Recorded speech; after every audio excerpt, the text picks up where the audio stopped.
자, 우리 토론 시간 먼저 갖도록 하겠습니다.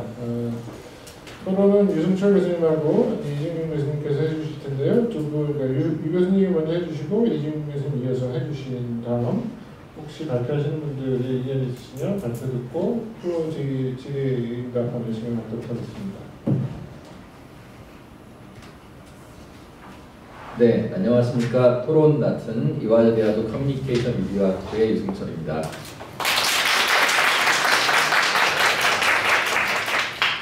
이렇게 중요한 토론 자리에 저를 불러줘서 감사드리고, 오늘 김은환 교수님 그리고 엄남현 교수님 발표 너무 재밌게 들었습니다. 이렇게 좋은 그 세션을 만들어 주신 문체부 우리 광고학회 감사의 말씀을 드립니다.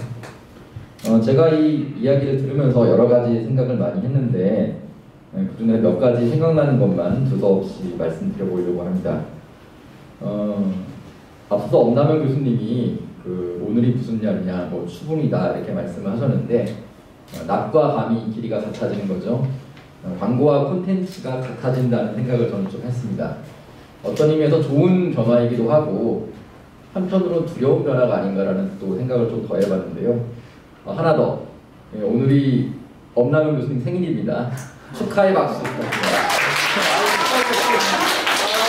이렇게 또 많은 사람들이, 특히 많은 여성들의 축하를 받은 게 엄남현 교수님 생생일에 처음이 아닐까라는 생각을 더 해보고요. 네. 근데 제가 중요하게 생각하는 부분이자 우려하는 점은 여기에 있습니다. 이 광고가 제가 나온 모 학교의 그 슬로건이긴 했는데, 아트와 사이언스의 만남이다라고 보통 얘기를 하거든요. 아트 사이드는 크리에이티브고, 그 사이언스 사이드는 어떻게 보면 데이터베이스, 뭐 마케팅, 뭐 고도화된 데이터 마케팅이라고 볼 수 있을 것 같아요. 그래서 사실 뭐 좋죠. 광고의 역사를 보면은 한때는 아트가 승리했다가 딴 때는 사이언스가 승리하고, 이게 엎치락뒤치락하는 약 110년, 120년간의 역사를 가지고 있는데요. 브랜드 콘텐츠는 어떤 의미에서는 사이언스 사이드보다는 아트 사이드에 좀 가깝게 성공하는 것 같아요. 그래서 보면 좋은 변화인데, 문제는 교육적인 입장을 한번 좀 생각해 봤습니다. 저는 이제 그 커뮤니케이션 미디어 학부라는 일종의 신방과가 트랜스폼된 형태의 학과에서 일을 하고 있는데요. 저희는 아트일까요? 사이언스일까요? 그게 가장 저는 좀 우려되는 점이자 광고학회 또는 광고 연구자들이 우려되는 점인 것 같아요. 아트 사이드로 보면은 디자인 또는 콘텐츠 제작하는 학과들이 있고, 이 사이언스 사이드로 보면은 아예 공대 쪽 베이스인 분들이 좀 있는 것 같아요. 이 브랜드 콘텐츠여서 이제는 어떻게 보면 창작 쪽으로 이제 기울어져서 느낌은 참 좋은데, 이 교육적인 입장에서는 우리는 광고학과 그럼 광고 전공이 아트인가 사이언스인가 중간에 어딘가, 이런 지향점에서 광고라는 자체의 컨셉이 개념을 잘 잡아가는 상황인 것처럼 우리도 개념을 좀 잡아야 되지 않을까라는 생각도 많이 들고요. 한편으로 우리 교과과정이 커리큘럼이 이런 아트 사이드에 맞춰야 될지 사이언스 사이드에 맞춰야 될지 둘 다를 어떻게 융합할지 중간 어딘가에서 좀 헤매고 있지 않은가. 그거는 지금 변화의 이 변곡점에서 저희가 가야 될 지향점을 좀 정리해야 되지 않을까 생각이 들고요. 이 문제가 교육에도 동일하게 적용되고 이 산업에도 좀 동일하게 적용된다고 좀 생각이 듭니다. 김은환 교수님 말씀 들으면서 좀 고민을 많이 했는데, 한국에는 수많은 회사들이 있습니다. 근데 뭐 95% 이상이 다 광고 사이드, 특히 중소기업, 특히 5인 이하, 10인 이하의 중소기업으로 구성이 되어 있는데요. 이러다 보니까 이게 상당히 약체입니다. 이게 상당히 취약한 형태로 발전이 되어 있고, 이런 변화의 순간 속에서 어떻게 보면 위기가 될 수 있는 그런 요소들을 상당히 많이 갖고 있습니다. 이런 부분에서 광고 산업 전체의 체질 개선이 필요하고, 그 일면에서 이제 광고산업진흥법이 발의된 것이 상당히 긍정적인 변화라는 생각이 듭니다. 우리가 또 간과하고 있는 게 바로 이제 광고 사기 부분인데요.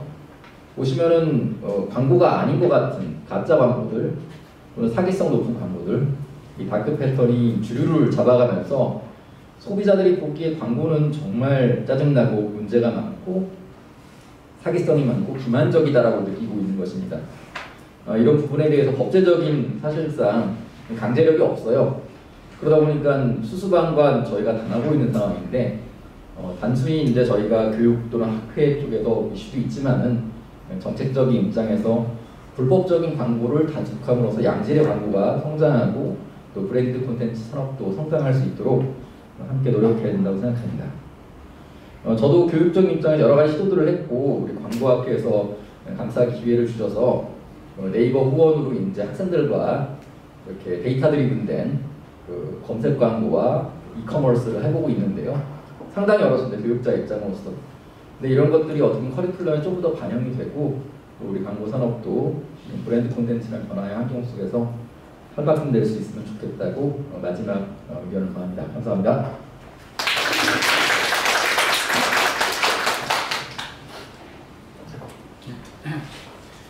네, 안녕하십니까. 저는 홍익대학교 광고홍보학부 이진균입니다. 네, 반갑습니다. 오늘 코로나 이후에 거의 3년 만에 이렇게 많은 또 우리 학생분들, 교수님들 또 이런 자리를 마련해 주신 또 회장님께 또 감사의 말씀을 드리고요.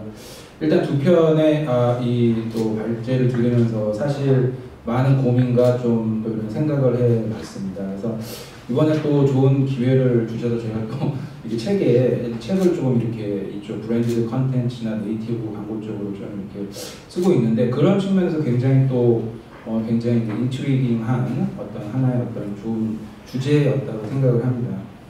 저는 이 논의를 위해서 두 가지 측면에서 한번 생각해 볼 수 있을 것 같습니다. 첫 번째로는 좀 산업적인 전반적인 미디어 산업적인 측면에서의 접근이랑 그다음에 이제 또 이론적인 측면에서의 접근, 또 개인적으로 또 제 또 연구 좀 주제이기도 해서 일단 우리가 전반적으로 생각하는 이 광고라는 그 개념 자체가 굉장히 크리에이티브다 또는 이런 카피라든지 이런 어떤 전형적인 광고에 대한 틀을 부정하고 있는 것이 아닌가, 시대를 역행하는, 또 우리가 그 타당성에 대해서 좀 의심을 해볼 수 있는 지금 어떤 그런 굉장히 어떤 전환기적인 시점에 있다 이렇게 생각을 하고 있습니다. 그 브랜디드 컨텐츠라는 게 실시간 소통이랑 상호작용성으로 무장한 그 소셜 미디어를 통해서 여러분이 잘 알고 있는 그 레거시 미디어죠. 그런 어떤 우리가 알고 있는 기존의 그런 정형화된 그런 전통 매체의 그런 광고의 틀을 깨는 브랜디드 컨텐츠가 이제 그런 어떤 하나의 네이티브 광고의 유형이 아니냐라고 이제 저는 생각을 하고 있고요. 저는 이제 그런 점에서 소비자들과 매체가 그리고 광고주들이 치열한 두뇌 싸움을 하고 있다. 이것은 미디어 산업의 생존을 위한 문제고 또 광고주 또 소비자들은 숨은 그림을 찾는 어떻게 하면 컨텐츠 안에 상업적 메시지를 숨길 수 있을 것이냐, 그리고 소비자들은 유용한 정보를 어떻게 그걸 필터링을 해가지고 내가 원하는 지금 그런 어떤 정보를 찾을 수 있을 것이냐에 대한 논의라고 생각을 합니다. 그래서 지금 여러 가지 어떤 수직적, 수평적 결합들이 많이 이루어지고 있습니다. 매체 간의 융합도 있지만 지금 제가 볼 때 이 브랜디드 컨텐츠는 내용적인 측면에 있어서 크로스오버적인 어떤 미디어 장르 간의 수평적인 그런 어떤 통합적 현상이다라고 보고 있습니다. 여러분 잘 아시겠지만 저도 본 광고가 그 백종원 씨가 이 요리를 만들고 있는데 갑자기 요리를 하다가 화면이 쫙 지나가면서 옆에 가서 냉장고 광고를 하더라고요. 또는 이게 드라마인지 광고인지, 내가 지금 드라마를 보고 있는지 광고를 보고 있는지 때로는 굉장히 이제 헷갈리는 그런 현상들. 광고 속에 컨텐츠가 있고 컨텐츠 속에 광고가 있는, 지금 내가 뭐를 보고 있는 건지를 헷갈리는 그런 좀 상황이다 이렇게 생각을 하고 있습니다. 실질적으로 볼 때 이러한 현상들은 같은 현상을 두고 여러 가지 용어들이 많이 혼용되고 있다고 생각합니다. 우리가 네이티브 광고다. 사실은 인터랙티브 애드버타이징 뷰로 그 플라이북 2.0에 보시면 2019년도에 브랜디드 컨텐츠나 네이티브 광고의 하나의 유형이다라고 정의를 하고 있습니다. 그래서 오늘 이 발표를 들으면서 과연 그 브랜디드 컨텐츠가 네이티브 광고 중에 어떤 것이 더 포괄적이고 광의의 의미를 가질 수 있을 것인지, 지금 굉장히 그 부분에 있어서는 저희 교수님들이랑 또 우리 여러분들이 좀 논의를 좀 해봐야 될 필요성이 있지 않나 이렇게 생각을 하고 있습니다. 그래서 네이티브 광고라든지 뭐 저널리즘 쪽에서는 브랜드 저널리즘이라든지 또는 뭐 마케팅 쪽에서는 뭐 스타일스 마케팅, 컨텐츠 마케팅, 뭐 언더커버 마케팅, 더 나아가서는 뭐 PPL까지 뭐 이렇게 여러 가지 일단 결과적으로는 컨텐츠를 상업적 메시지 컨텐츠 얼마나 유기적으로 잘 조합할 수 있느냐 이걸 같은 현상을 두고 이런 여러 가지 용어들이 사용되고 있다고 보고 있고요. 그러니까 제가 볼 때는 이제 결국에는 지금 방금 이렇게 좋은 또 재밌는 러브 해피인가요? 영상 이렇게 보여줬는데 저는 여기서 과연 상업적 메시지가 과연 얼마나 침입성을 띠고 있는지 좀 관심을 가졌습니다. 그래서 많은 국내 연구들을 최근 한 5년 정도 제가 이렇게 한번 살펴봤는데 결국에는 네이티브 광고나 브랜디드 컨텐츠가 우리는 컨텐츠 유용성과 재미를 굉장히 중요시한다고 생각을 합니다. 우리가 이것을 광고를 재현할 수 있느냐 그리고 여기서 얼마만큼 침입성 근데 지금 뭐 보면은 여러 가지 형태들 지금 또 저기 김남 교수님께서도 말씀해 주신 저는 굉장히 재밌게 생각을 했었는데요. 41페이지에 보시면 브랜디드 컨텐츠의 대표적인 유형이 비디오라고 해요. 두 번째는 뉴스 아티클이고 세 번째는 소셜미디어 포스트라고 해요. 그러니까 그런 다양한 유형의 포맷들 속에서 상업적 메시지가 어떻게 녹아있고 소비자들이 우리가 수용자들이 이게 뭐 뉴스 아티클이 됐건 또는 이게 비디오가 됐건 그것들을 얼마나 친밀성 있게 우리가 느끼고 광고라고 지각하는지에 따라서 설득 지식이 또 활성화되게 되고 우리가 또 거기에 관여를 하게 되지 않나 이렇게 생각을 한번 좀 이제 이론적인 개념들을 접목해서 한번 이렇게 생각을 해봤습니다.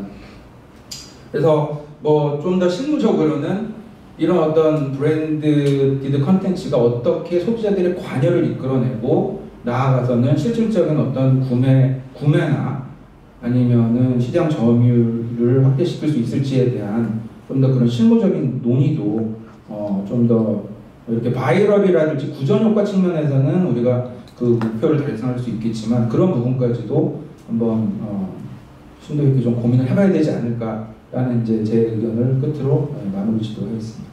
감사합니다.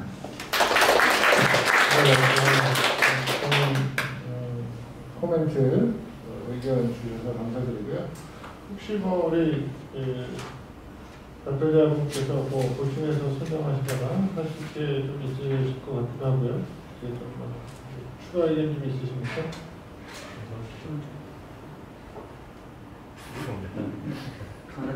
언제 발표하셨습니까?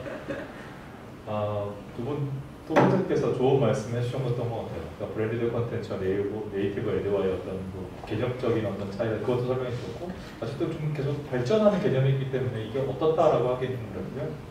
그래서 다른 것보다 그런 생각이 들었어요. 여러분 혹시 UGC라는 개념 혹시 기억나죠? 유저 제너रेटिव 컨텐츠, 유저 크리에이티브 컨텐츠라는 게 있었고 어떻게 보면 UGC라는 게 소비자 주도적인 브랜디드 컨텐츠라는 생각이 들어요.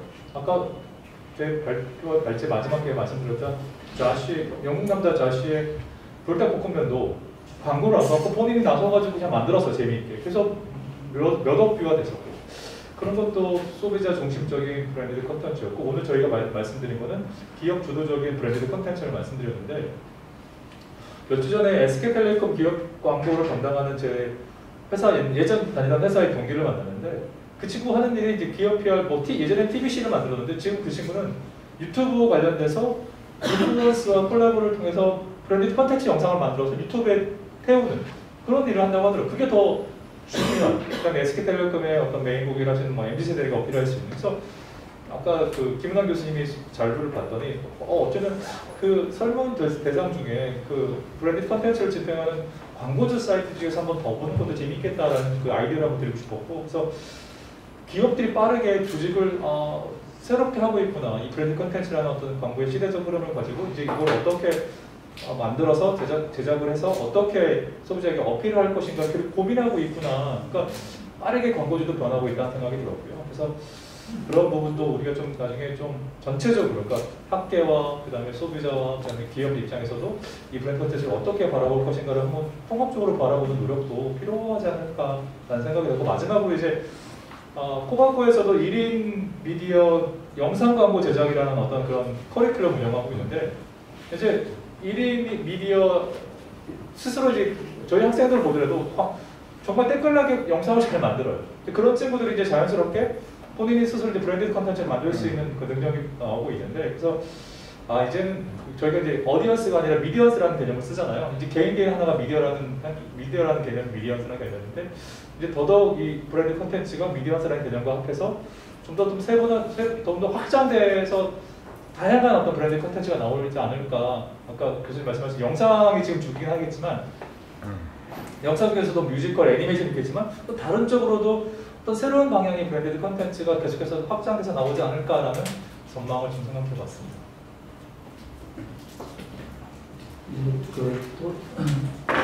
토론자 교수님들 말씀 잘 많이 적었고요, 많이 들으면서도 배웠는데, 제가 좀 말씀드리고 싶은 건 우선 지금 이거 이제 브랜디드 콘텐츠만의 핵심은 그거는 그냥 얘를 주요 대표 용어라서 쓴 거고, 콘텐츠 광고가 콘텐츠화 되는 거죠. 그래서 광고 콘텐츠 같은 것들을 통칭해서 브랜디드 콘텐츠라는 말을 이제 사용하고 외국에서도 쓰고 있다고 그럽니다. 그래서 말씀을 드렸는데, 브랜디드 콘텐츠가 발전을 하면 광고 산업이 발전할 거냐? 저는 그렇게 등식은 성립하지 않는다고 봐요. 어떻게 그 브랜디드 콘텐츠가 발전이 어느 방향으로 해서 그게 광고 산업에 도움이 되려면 어느 방향으로 발전할 거냐가 중요한 거거든요. 사실 여기 콘텐츠 저도 소개드린 것도 오늘 재미있는 사례들도 했지만, 그런 것들도 매체만 가리고 보면은 그냥 광고 같은 거기도 하고 그런 거거든요. 그래서 길이라든가 이런 것들이 좀 다르고 또 B급 이런 것들의 속성, 내용이나 형식의 차이는 있긴 해도 결국은 광고적인 속성을 갖고 있는 건데, 그러면 저런 것들이 있으면 광고산이 발전할 것인가? 저는 이 업계분들도 그런 얘기를 하지만, 광고회사가 어쨌든 제일 중요한 건 크리에이티브라고 그럽니다. 크리에이티브. 그게 그냥 단순히 표현에 재밌게 하고 모델을 누굴 쓰고 광고 카피 한 줄을 어떻게 히트하게 쓰고 이런 게 아니라 결국은 어떤 창의적인 아이디어를 내놓는 게 제일 중요한 건데, 그런 것들이 좀 와전된다 그럴까. 그래서 요즘 콘텐츠들은 굉장히 자극적으로 많이 가거든요. 제가 수업 시간에 학생들하고 그냥 몇 명 안 되는데 얘기를 하는데 애들이 굉장히 비판적이더라고요. 학생들이 저렇게 자극적인 저런 것들이면 우리 좀 실증나지 않겠느냐. 사실 아까 은행 교수님도 그 말씀하셨죠. 휘발성 얘기를 했는데, 광고회사가 죽어나요. 콘텐츠는 계속 수십 가지 얼마나 많아요. 그냥 그거 틀고 또 몇 분 안 또 다른 거 하고, 그러니까 돈 많이 들고 여러분들은 재미삼아, 우리는 소비자들은 재미삼아 보지만 또 자극적인 것들을 하다 보면 그게 또 질리고 그런 거거든요. 그래서 어떻게 발전할 거냐는 제가 이 자리에서 정답을 당연히 드릴 수는 없는데, 그거를 고민을 해야 될 부분인 것 같고, 크리에이티브 하다는 것은 반드시 자극적인 거라든가 B급으로 가는 것이 그것만은 아니다. 또 커머스 말씀도 드렸지만, 그럼으로써 또 그 광고가 결국은 그 물건팔이 도구로만 전락할 수도 있는 거거든요. 그렇게 하면은 굳이 우리가 광고학에서 좀 극단적인 생각일 수 있습니다만은 이론을 커뮤니케이션 이론과 여러 가지 매체를 공부하고 그럴 것까지 있나 싶은 생각이 들어요. 그냥 모델 써서 자극적인 거 하고 할인 얼마 때리고 이렇게 소비자들 후킹으로 해서 끌어들여가지고 회원 가입시키고, 그래서 그런 부분들이 여기 디지털 광고 협회에 임원분도 와 계시지만은 그런 부분들은 좀 자성해야 될 부분이 아닌가, 저는 그런 생각이 들어요. 그런 것들이 이제 퍼포먼스 중심으로 자꾸 콘텐츠화 되다 보면 오히려 그게 결국은 광고 신뢰나 광고에 대한 어떤 벽이랄까 그런 것들을 떨어뜨리는 그런 게 장기적으로 쌓이면 광고 그거 물건 파는 시장에서 그런 걸로 되면 우수 인재도 덜 들어오고 그렇게 될 수도 있다고 생각을 하거든요. 그래서 콘텐츠가 중요한 거긴 한데 콘텐츠를 어떻게 발전시키고 적용해 나갈 거냐는 뭐 이원화를 한다거나 해서 좀 장기적인 관점에서 노력을 해야 되고 광고가 사회적인 커뮤니케이션을 하는 노력도 필요하고 그런 말씀을 많이 하지 않습니까? 그래서 그런 것들이 좀 같이 논의가 되어야 된다라는 거고요. 마지막으로 하나만 더 말씀을 드리면은 이게 이제 우리가 뭐 광고산업진흥법은 필요하고 그런데 이 정책을 또 운영을 해나가기 위해서는 사실 부처도 정부 부처도 다르지 않습니까? 뭐 문체부도 있고 또 방통위도 있고 그런 것들도 있고 광고 회사도 주역들이 다 달라요.